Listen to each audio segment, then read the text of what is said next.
JD Vance, and tensions with West Asia has only worsened with the US striking Iranian territory since the 1970 Iran Revolution. Now, while China has criticized the US for violating Iran's sovereignty, Arab nations, though empathetic towards Tehran, are yet to condemn Washington. Parikshit is standing by now to take us through the global reactions coming in. Parikshit, whether it's Macron in France or it is Putin, take us through what the world is saying.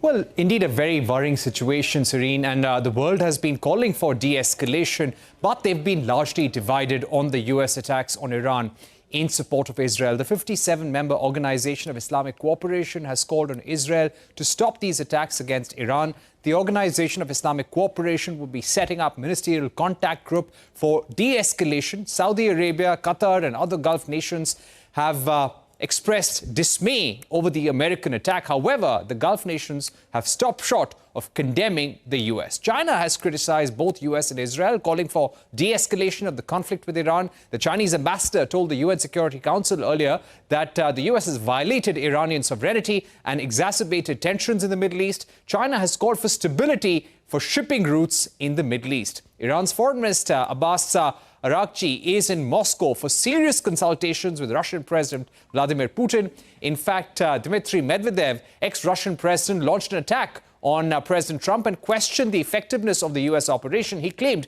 that critical nuclear infrastructure in Iran was unaffected. He also went on to say that the number of nations ready to supply Iran with nuclear warheads is only going to increase.